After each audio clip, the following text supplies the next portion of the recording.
Pak, saya mau tanya-tanya sedikit terkait arus mudik ya Pak di Terminal Kalideres ini. Bagaimana sih Pak kondisi arus mudik di Terminal Kalideres sejauh ini? Apakah sudah terlihat peningkatan penumpang Pak? Ya, untuk di Terminal Bus Kalideres ini dibanding hari-hari sebelumnya memang terjadi peningkatan penumpang. Ya, di mana memang diprediksi peningkatan penumpang itu ada di tanggal 13 dan 14 serta 15. Dan tanggal 16 diprediksi akan terjadi penurunan. Dan akan terjadi peningkatan lagi di tanggal 17 dan 18 Maret 2026. Baik, apakah ada lonjakan jumlah penumpang Pak dibandingkan tahun lalu? Ya, seperti yang kita lihat data ini memang terjadi lonjakan penumpang itu di H-7 dan H-6. Di H-7 terjadi lonjakan penumpang sebanyak 4% dan di H-6 sebanyak 6% atau 2.276 penumpang dari yang sebelumnya 2.132. Berarti diperkirakan puncak arus mudik di Terminal Kalideres tahun ini tanggal berapa Pak? Diperkirakan puncaknya itu antara tanggal 17 atau 18 Maret 2026. Berarti besok ya Pak? Besok. Ya.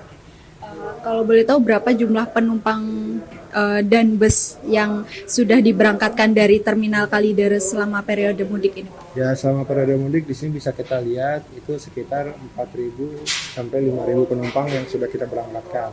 Dan jumlah busnya sekitar 350 bus sampai 400 bus. Kalau boleh tahu kota atau provinsi mana sih Pak yang menjadi tujuan utama pemudik ke Terminal Kalideres? Ya, memang di Terminal Kalideres ini ada dua pemberangkatan ya untuk pagi dan sore. Kalau untuk pagi hari itu banyak tujuan ke Sumatera, ya kan. Kalau untuk keberangkatan sore hari itu banyak ke tujuan Jawa Tengah. Tapi untuk dalam persentase sehari lebih banyak ke Jawa Tengah, lalu ke Sumatera, lalu ke Jawa Timur, Jawa Barat yang ada berangkat dari Terminal Bus Kalideres. Berarti di dua pulau itu ya Pak, Pulau Jawa dan Sumatera. Ya, betul. Nah, Mungkin apa saja sih Pak persiapan yang telah dilakukan dari Terminal Kalideres untuk menghadapi lonjakan penumpang saat mudik? ya, yang sudah disiapkan Terminal Bus Kalideres, kita bekerja sama dengan PO-PO yang ada di sini itu untuk menyiapkan bus bantuan apabila terjadi lonjakan penumpang. Jadi mereka juga sudah menyiapkan total sekitar 50 sampai 70 bus yang kita data karena di sini ada 142 PO. Apabila terjadi lonjakan penumpang dan bus bantuan itu akan mereka kirimkan ke terminal untuk mengangkut penumpang-penumpang yang tidak terangkut oleh bus-bus reguler. Iya. Kalau pengaturan operasi bus agar arus keberangkatan tetap lancar itu bagaimana sih? Ya, kita mencoba untuk membagi bus-bus yang masuk. Apabila bus itu berangkatnya adalah jadwal siang hari, kita arahkan untuk berparkir di luar terminal seperti area-area tanah kosong atau area masjid yang memang parkirannya lebih luas. Karena terminal ini kan cukup kecil ya. Kalau seandainya semua masuk itu akan terjadi kepadatan bus sehingga tidak memberikan kenyamanan ke penumpang. Jadi kita minta untuk bus yang berangkat sampai jam 9 pagi memang dari malam sudah disiapkan. Begitu mereka sudah berangkat, maka yang pemberangkatan siang jam 9 pagi baru bisa mulai masuk setelah yang kloter pertama keluar.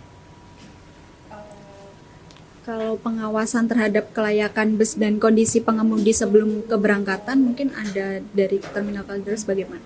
Ya, untuk pemeriksaan kelayakan bus, kita bekerja sama dengan PKB Kedong Angke, unit pengujian kendaraan bermotor Kedong Angke.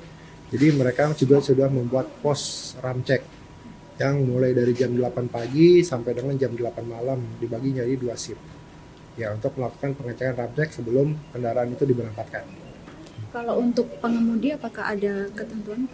Ya, untuk pengemudi kita juga periksa untuk stamina-nya ya, dan apa yang ada dalam tubuhnya. Di sini ada pos kesehatan dari Puskesmas Kecamatan di Jakarta Barat, di mana setiap harinya di rolling, diganti per kecamatan. Itu ada 2 shift, shift pagi dan shift siang. Lalu kita juga ada dari BNNP untuk pemeriksaan tes urin, apakah pengemudi terpengaruh minuman keras atau narkotika atau tidak. Apabila ditemukan, maka akan kita minta untuk driver itu diganti. Setiap hari ya Pak? Setiap hari. Sejauh ini udah ada? Sejauh ini sudah jalan dan belum ada yang ditemukan positif. Ya. Mungkin yang terakhir ya Pak, apa sih himbauan dari pihak terminal kepada masyarakat yang akan melakukan perjalanan mudik? Ya, untuk masyarakat yang akan melaksanakan perjalanan mudik Angkutan Lebaran 2026, kami menghimbau supaya sebelum meninggalkan rumah agar diperiksa keamanannya, baik listrik, kunci pintu, dan barang-barang berharga lainnya. Lalu pada saat sampai di terminal, belilah tiket di loket yang resmi agar bisa tercatat loket nomor berapa dan penjualnya siapa. Lalu pastikan tiket itu adalah tiket yang asli, di mana terdapat nama PO dan stempel basah serta harga yang tertera. Karena jangan sampai tidak ada nama PO, tidak ada daftar harganya, lalu kita mengeluarkan biaya. Itu dikhawatirkan adalah penipuan. Apalagi belinya tidak di loket. Tapi mengantisipasi hal tersebut, kita juga sudah menyiapkan pos terpadu yang terdiri dari teman-teman TNI Polri, Satpol PP, dan Dinas Perhubungan. Lalu Dinas Sosial, dan apabila ada pelecehan juga sudah ada Dinas PPAP. Lalu korban bisa segera melapor ke sana.